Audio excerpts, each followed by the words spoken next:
Hello everyone. Forgive the delay in getting this out. I was with the bank holiday last weekend. I took a couple of days off, so just a few days late. But it probably gives me more chance to talk about the three things I want to talk about today. The first one is interest rates and what's the expectations around them and how they've changed since the beginning of the year.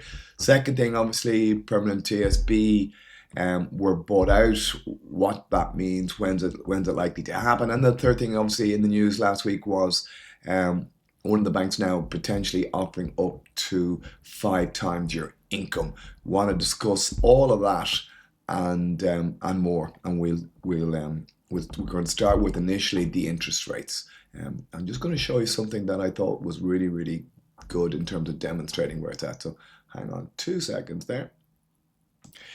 Right, well, here's a great little tool that I use, our website that I use, basically the ECB Watch tool. Okay, so currently the European Central Bank rate is at 2%, and they had a meeting there last week and it remained the same. However, what's come from that meeting is, and you'll see below, there's an expectation, a 78% probability that at the next meeting, which happens to be June the 11th, that the rates will go up to 2.25%. If you follow that through, in July, they're saying it'll definitely have gone up. They think it'll go up to 2.5 and all the way down to 3% by the end of the year. There's a 9% probability around that. I wouldn't get too worried about these just yet. It all really depends on, and there's one man responsible for all of this, and that's Donald Trump, and basically the war that's going on in Iran, and the price from an interest rate point of view, it's the effect it's having on the price of oil. So that's the key thing to watch. As I'm recording this, there is a potential new deal, but I'm not convinced about it just yet. But hopefully there is a resolution, a peaceful resolution there, and this probability figure may change. Now, the effect may be too late, as in the fact that the Gulf has been blocked has obviously choked off nearly 20% of the world's oil supply. So on the back of that, the prices increases, as we can already see, may lead to this figure. The European Central Bank didn't up it last week purely because I think the economies are still performing quite well. And the inflation hasn't gone out of control just yet. So just follow what's happening with the oil prices and you'll get a good sense of what might be about to happen with the interest rates. Will be a shortcut way of looking at it. So what does that mean to house prices? Well, there's two, or what does it mean in general for and mortgages in particular?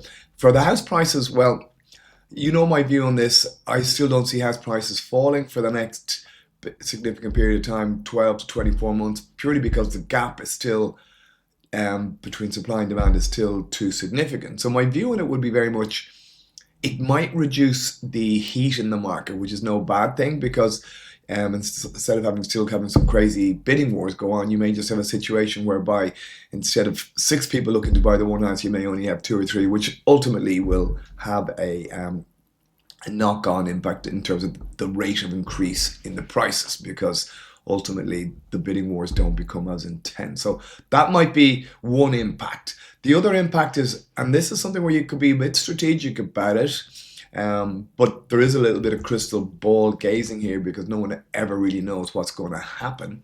But if your rates are coming up to the end of the year, okay, as in they're due to end, you could look to get out of your fixed rate now. There might be a small penalty to do it, but if you really believe the rates are going to go up, well, then there might be value in beating that right. Now, in terms of the ECB may raise their rates at the beginning, sort of in July, or sorry, in June.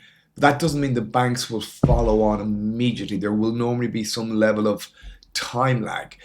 If you may remember after COVID, when the rates started going pretty high, there was always a period of time where the banks didn't immediately add on the increases.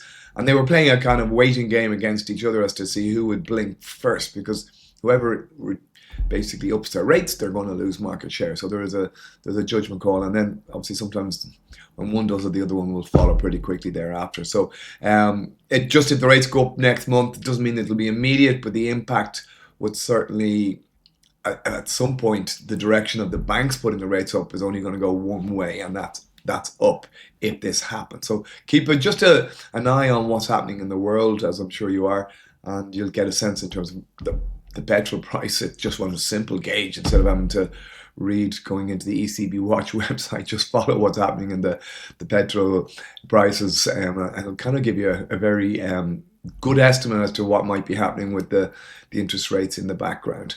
So that's kind of it. It's, as I say, there is always crystal ball when it comes to interest rates. At the beginning of the year, the expectation was that they would remain flat or potentially one small reduction. Obviously, Iran and America going in there has changed all that.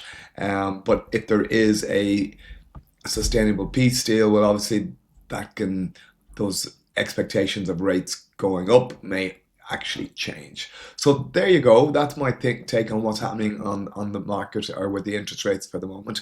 Hopefully that all makes sense. But obviously, if you have any questions on that, just get in touch.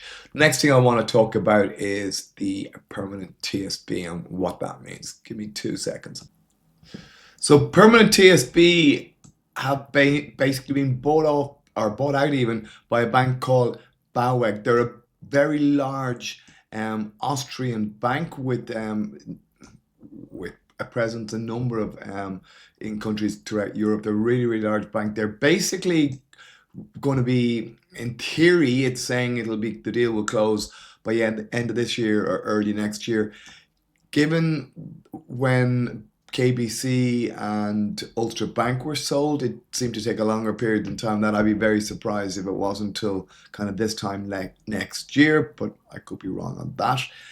Ultimately, they want to come in and see themselves as being increasing the competition to both Bank of Ireland and AIB. So in reality, it's a good thing. It certainly should hopefully add more competition, hopefully come up with some new innovative ideas. Obviously, we'll be keeping an eye on it, and as soon as we know more, we'll be letting you know. At this point, it's just a deal has been done. Obviously, the details of how it all takes place and making sure the legalities and the central bank are happy will all be work going on in the background. So, in theory, they're saying the end of this year and early next year. I'd be surprised if it's this time next year, but that's just my take.